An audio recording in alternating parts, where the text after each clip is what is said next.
Hola tout le monde!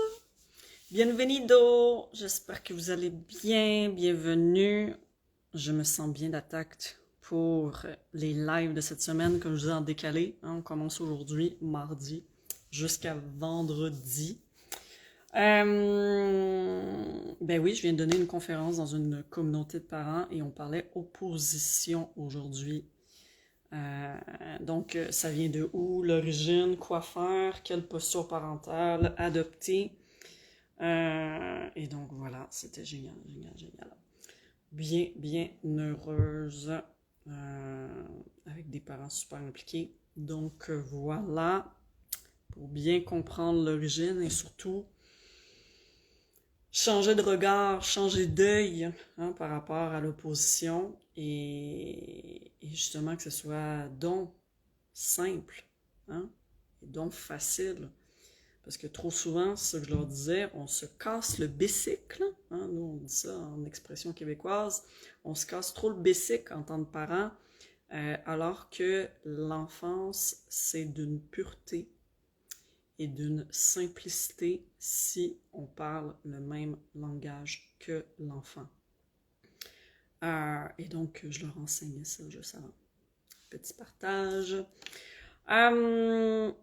Donc, cette semaine, la situation que j'ai obtenue de la part d'une maman, mon enfant a 7 ans et il se déshabille dès qu'il arrive de l'école, mais des fois même jusqu'à se mettre nu sans aucune difficulté devant la famille ou des amis. Pourquoi et quoi faire?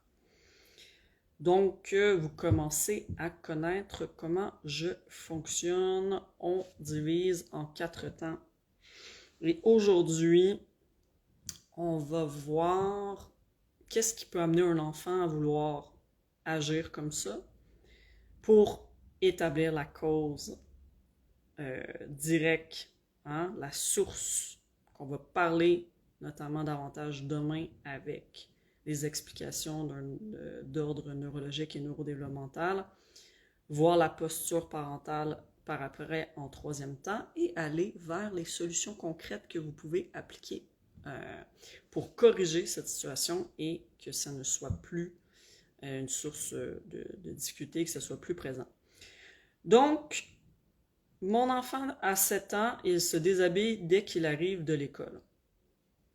Très intéressant parce que là, on a l'âge de l'enfant, 7 ans, et on a le contexte. La maman, elle a bien identifié le contexte. Il ne se déshabille pas out of nowhere le matin, à l'école ou la fin de semaine. Il se déshabille dès qu'il arrive de l'école. Très, très, très important. Toujours, en tant que parent, décortiquer les situations de cette manière-là. Il y a toujours un élément déclencheur et il y a un contexte. C'est comme ça qu'on lit les situations qu'on vit avec nos enfants.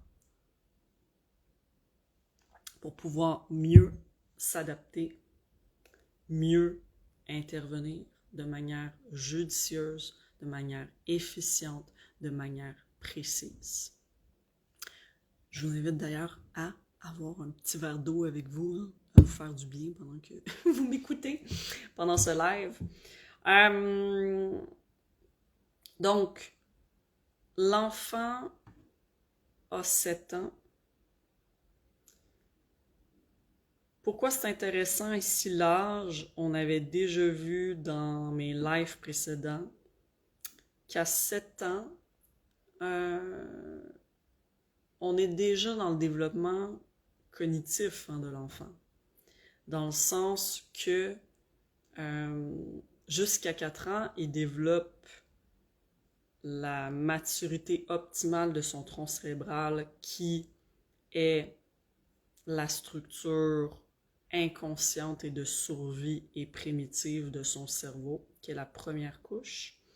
Jusqu'à 4 ans, il développe aussi la maturité, pas complète bien entendu, mais les connexions synaptiques nécessaires au niveau de son système limbique, au niveau de tout ce qui est en lien avec les émotions, qui est notre deuxième couche du cerveau qui est semi-consciente. Et après 4 ans, se développent les connexions synaptiques dans notre cortex au niveau de notre cerveau conscient, au niveau des ondes des intelligences. Donc l'enfant, d'une certaine manière, ici, non seulement il est guidé par son cerveau primitif, qui envoie une information qui fait sens d'un point de vue émotionnel et qui fait encore sens d'un point de vue cortex, d'un point de vue intelligence. Donc c'est intéressant ici par rapport à son âge. Dans le sens que il est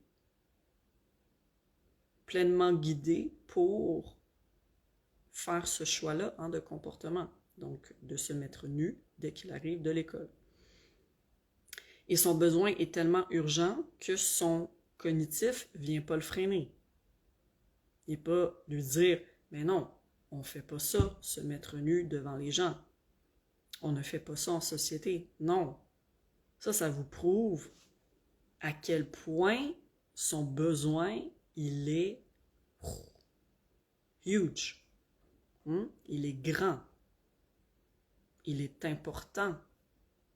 Il est nécessaire pour son bien-être.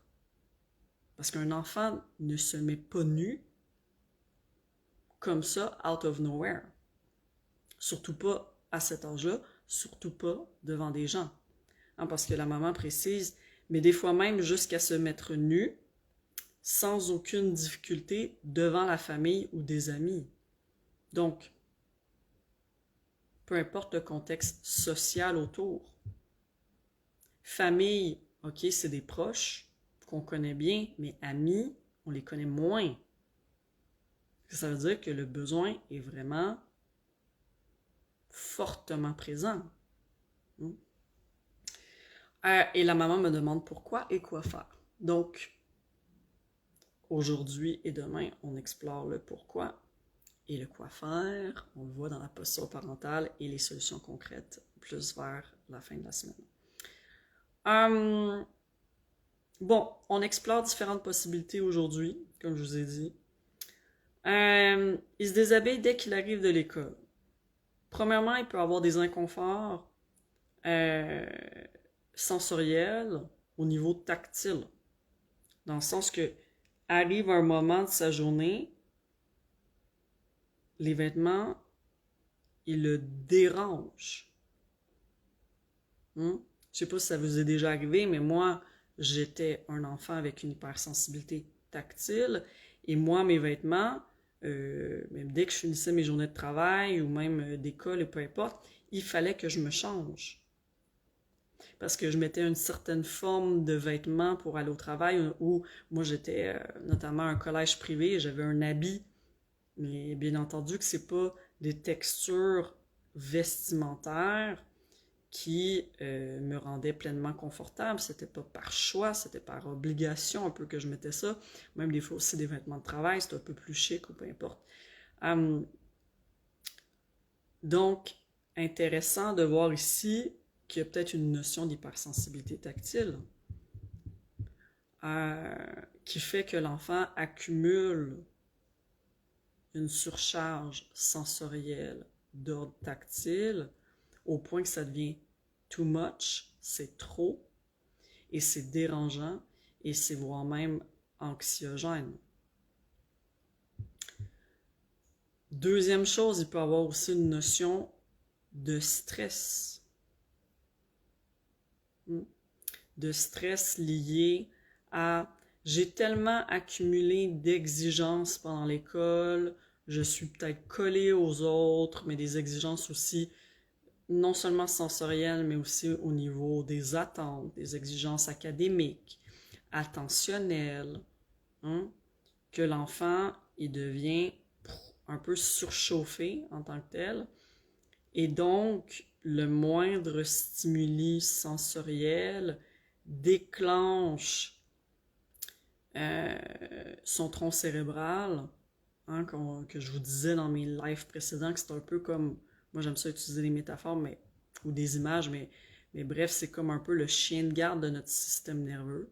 Il va venir aboyer à ce qu'il pense être dangereux ou laisser passer l'information s'il perçoit qu'il n'y a pas de notion à noter une particularité au niveau de l'information. Notamment ici, peut-être que le chien de garde, le tronc cérébral, aboie parce que dans le fond, il a tellement accumulé d'exigences que là, le corps se met à être un peu en état de surcharge, en stress d'une certaine manière. Et donc, les vêtements, c'est un peu too much. C'est trop. Il y a aussi la notion de liée à l'école. Hein, comme je vous dis, c'est trop par rapport à l'école, mais c'est aussi qu'à l'école, on est entouré d'amis dans la classe, on est entouré de personnes à la cafétéria, on se touche. Fait qu'au-delà des vêtements, ça peut être aussi même les contacts sociaux liés à l'école qui sont trop rapprochés. Ici, on est présent, on est en lien avec une hypersensibilité tactile. Présente chez l'enfant, ben oui, ces contacts sociaux-là, ça vient surcharger le système nerveux d'un point de vue tactile. Hein. C'est pas juste les vêtements. Ici, ça serait aussi le côté social de l'environnement de l'enfant qui peut mener à cette surcharge-là.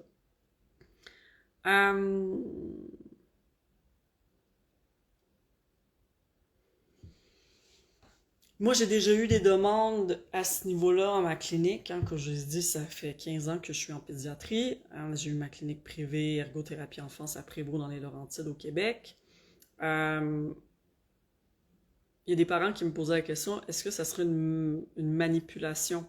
Est-ce que l'enfant il veut me manipuler ou me provoquer en se mettant nu devant tout le monde? Hein, comme pour niaiser ou pour... un enfant ne fait pas ça pour rien. Un enfant ne fait pas ça pour provoquer alors qu'il sait que c'est une règle sociétale. Hein? J'avais beaucoup de parents qui me disaient « Ah oui, mais pourquoi qu'il le fait devant nous, mais pas à l'école? C'est parce que vraiment, il sait que moi, ça va me déranger. » Non, parce qu'un enfant, comme je vous disais dans mes lives précédents, est naturellement câblé sur vous. Est naturellement fait pour suivre vos directions. Votre direction, c'est l'éclair, bien entendu. Parce que vous êtes l'adulte référent, vous êtes l'adulte significatif et certainement un enfant, pour lui, vous êtes la vérité absolue. Hein, les parents, c'est comme, c'est mon cadre de référence. Donc pourquoi un enfant voudrait vous manipuler ou vous provoquer en se mettant nu, vous faire fâcher pour vous amener à croire que vous l'avez mal éduqué et que ça, dans le fond, ça vous fait honte et tout. Un enfant n'a pas les capacités, et à 7 ans, il est encore très, très, très jeune, pour se dire « Ah, je vais volontairement me mettre nu pour provoquer mon parent, pour le fâcher, et donc c'est une recherche d'attention négative, et nanana. » On va en reparler dans la posture parentale quand on va aborder le tout jeudi.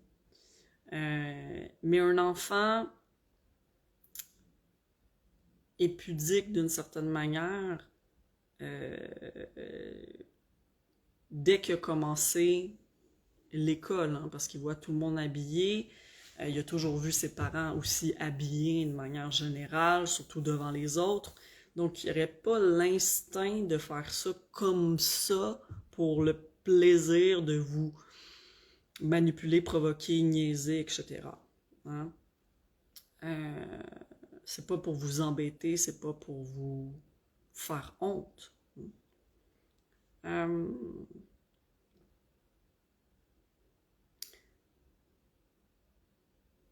La différence ici entre la famille ou les amis,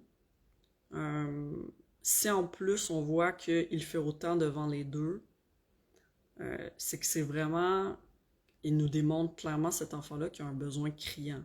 Hein, comme je vous ai dit au début, le faire devant une famille, c'est une chose parce que dans le fond, on connaît on a un sentiment quand même de sécurité envers notre famille. Mais devant des amis de la famille, on n'a pas, et malgré tout, il s'expose. Il se rend, d'une certaine manière, un peu vulnérable. Se mettre nu, c'est quand même... C'est ça, c'est se mettre nu. C'est se rendre vulnérable par rapport à l'autre. Donc, ça démontre tout l'urgence du besoin ici. Du besoin à être compris. Et le besoin à être compris ici, c'est surtout « je suis inconfortable »,« je suis en surcharge ». Ça amène mon système nerveux en état de stress et j'ai besoin de décharger. Et comment l'enfant décharge? Visiblement ici, c'est pas en criant, c'est pas en tapant, c'est pas en crachant, c'est pas en mordant, c'est pas en vous manquant de respect, physiquement ou verbalement, c'est en... On a deux manières de le voir, je veux dire, c'est en se mettant nu ou en retirant ses vêtements. En se mettant nu, oui, pour certains parents, il va avoir le côté un petit peu plus négatif lié à la chose. Alors que, en retirant ses vêtements, ça nous fait voir déjà la situation d'une autre manière, d'un autre œil, du volet de l'inconfort. Comme par exemple, quelqu'un qui est inconfortable par rapport au bruit de séchoir à main dans des toilettes publiques va mettre ses mains sur ses oreilles. Ou va changer de pièce. Même chose pour ici les vêtements. Je vous ramène aussi à mes lives que j'avais faites, je pense que c'était la 2e semaine, sur l'enfant qui faisait, en fait, qui paniquait au moment où il fallait qu'il s'habille le matin avant son départ pour l'école. Là, c'est intéressant. On est toujours dans le domaine lié à l'habillage. Mais en fait, c'est le déshabillage. Et là, c'est au retour de l'école. Je vous invite à aller voir cette capsule qui est déposée à la fois sur Instagram et sur ma chaîne YouTube pour aller voir la distinction entre les deux. Parce qu'il va y avoir forcément des parallèles entre ces deux situations, mais dépendamment de la vôtre, vous allez voir, on ne s'appuie pas sur les mêmes bases d'un point de vue neurologique et neurodéveloppemental. Parce que c'est deux situations différentes. Avez-vous des questions jusqu'à présent?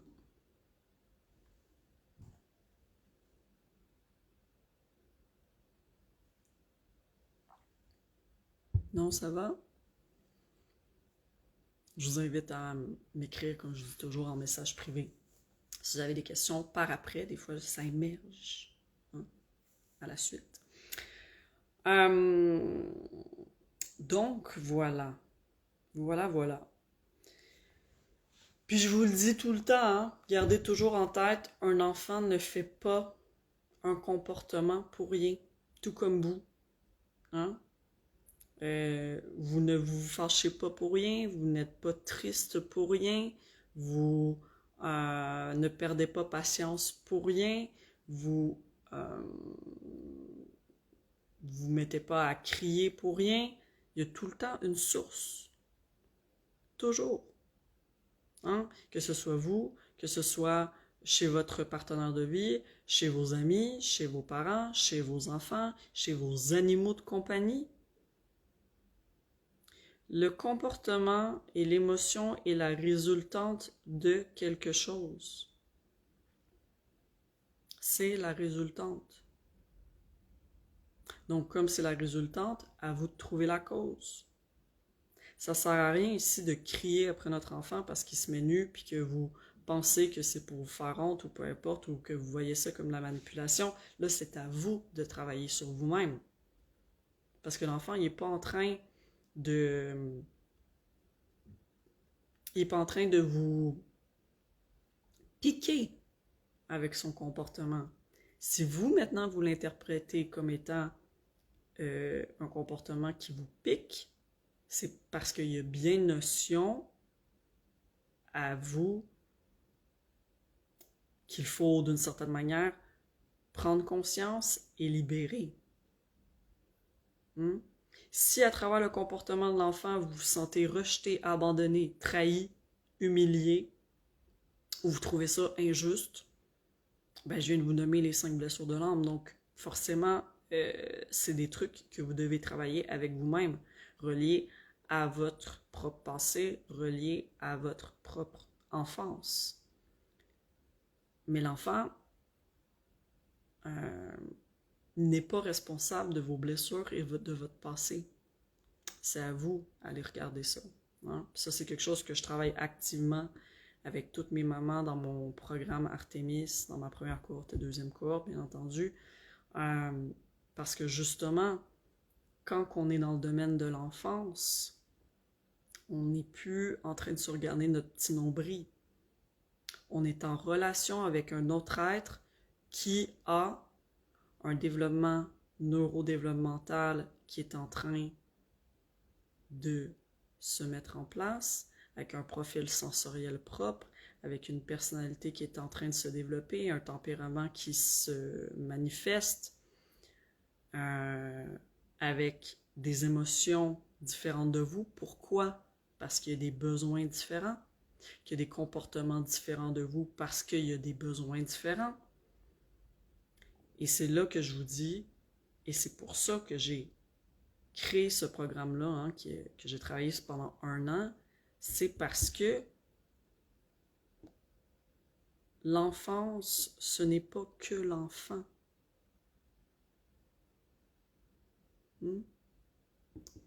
Moi, j'avais ma clinique privée au Québec, vous le savez. L'idée en enfance, ce n'est pas de mettre toute notre énergie sur l'enfant. 50%, ça vient de l'enfance, 50%, ça vient du parent. Comment vous voyez la situation, comment vous allez l'aborder. C'est ça qui va faire toute la différence. Vous êtes le cadre référent qui a atteint la maturité au niveau de son système nerveux. Lui, non. Lui est en train de se développer. Ah, puis c'est ça mon discours que j'avais avec les parents dans la communauté que je vous disais juste avant, pendant ma conférence. C'est à nous, en tant que parents, de s'adapter et de s'ajuster. Toujours pour adopter un langage qui va être sur la même longueur d'onde que notre enfant, pour arriver à le comprendre, à se comprendre et à mieux intervenir. Ici, l'objectif, c'est pas de punir le fait qu'il se met nu. L'objectif, c'est de comprendre pourquoi il se met nu. Et si on comprend la source de la source, la cause profonde, là,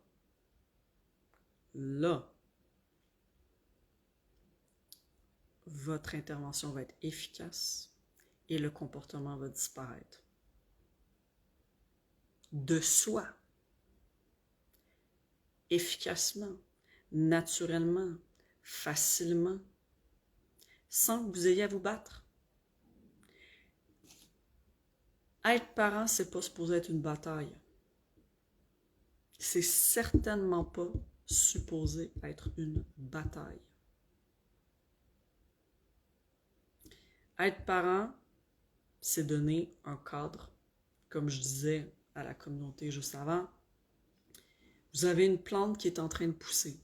Si vous mettez vous êtes le tuteur, si vous êtes tout le temps stické sur votre enfant, l'enfant, vous l'étouffez dans sa personnalité, dans son tempérament, dans son potentiel.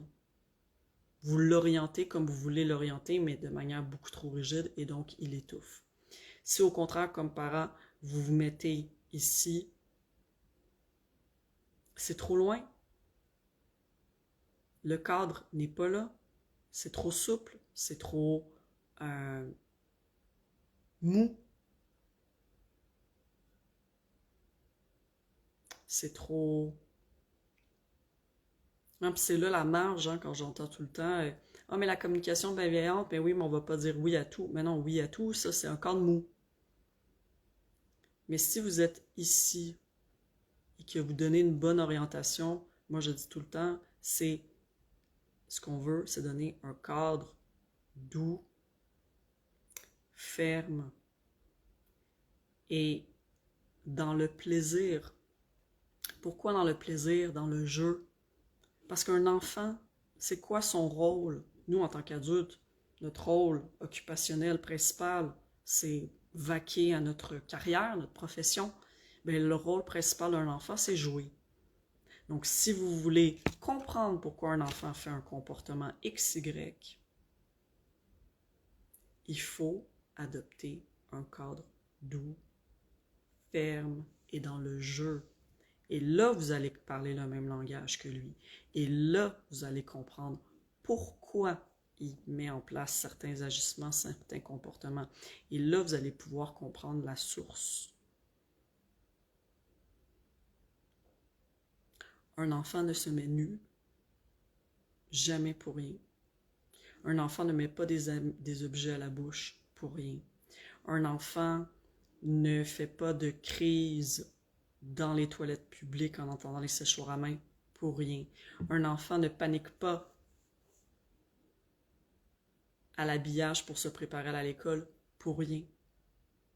Un enfant ne s'isole pas et ne s'extrait pas d'activités sociales avec des amis moindrement moteurs pour rien. Un enfant n'est pas agité avant le dodo de la nuit ou la sieste pour rien. Là, je viens de vous résumer toutes mes lives depuis la fin août. C'est toutes des questions que j'ai reçues de la part de vous, hein, de maman. Mais il n'y a rien pour rien. C'est à vous d'aller chercher les bonnes informations. Et j'envoie des informations passées dans des blogs de parents, des livres, et on voit des choses beaucoup trop floues, non basées sur des aspects scientifiques. Hein? Parler du système nerveux, c'est quand même l'humain. La psyché, c'est l'humain. Le cognitif, c'est l'humain. L'émotionnel, nanana. Mais on voit plein de théories. Moi, des fois, je vois des trucs, c'est complètement faux. Et pourtant, c'est sur un blog de parents, mais c'est faux. L'important, c'est pas d'aller chercher des opinions sur l'enfance. L'important, c'est d'aller chercher des faits sur l'enfance. Et ici, moi, dans mes conférences, dans mes formations, dans mes programmes d'accompagnement, en tant qu'experte en neurodéveloppement, je vous apporte les faits pour que ça s'efface de soi et que l'enfance ne soit pas une bataille pour vous. Jamais, jamais, jamais, jamais. Et que vous soyez enfin heureux dans votre rôle parental. C'est supposé être ça. Pourquoi on ferait des enfants autrement? Pourquoi qu'on se casserait le biscuit à avoir des enfants si c'était un fardeau, un poids, une bataille? Non. Avoir des enfants, c'est supposé, comme dans toute relation humaine avec notre conjoint, nos amis, nos collègues de travail, notre patron, on est supposé, ou le plus possible, de développer des relations harmonieuses. Et des relations harmonieuses, ça se crée dans la compréhension du fonctionnement de l'autre et on s'adapte. Et ici, notamment dans la situation de la semaine, c'est ça que je vais vous amener à comprendre, c'est pourquoi un enfant de 7 ans, et on a vu aujourd'hui les différentes possibilités, pourquoi un enfant de 7 ans se mettrait nu pour aborder ça à la source et non punir le comportement. L'enfant n'est pas son comportement. L'enfant n'est pas ses colères. L'enfant n'est pas ses crises. L'enfant fait ça parce que Et moi, je vais vous amener à comprendre le parce que. Et demain, on pose la cause directe, hein, parce que c'est ça mon rôle, et je vous explique encore plus en profondeur la théorie neurologique et neurodéveloppementale. Donc voilà mes chers, des gros bisous et on se revoit demain!